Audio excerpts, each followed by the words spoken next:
know that for over a decade, the organization created to supposedly combat racism, white supremacy, is now accused by the DOJ of actually funding white supremacy. What about Charlottesville and the Charlottesville Unite the Right rally? Were they involved in that?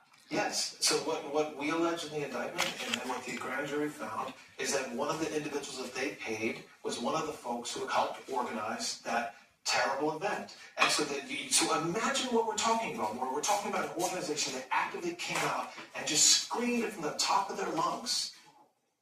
The Southern Poverty Law Center is now accused of funneling more than $3 million to extremist groups and white supremacists. Take a look at this. From 2014 to 2024, the Southern Poverty Law Center allegedly funneled more than $3 million. To whom?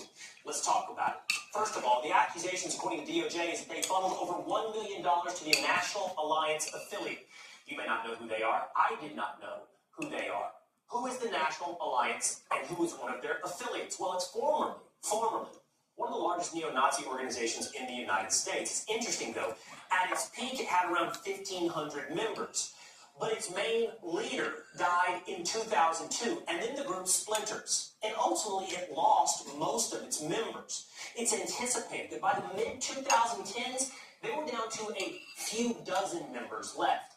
A few dozen members at the same time, the SPLC is funneling them $1 million.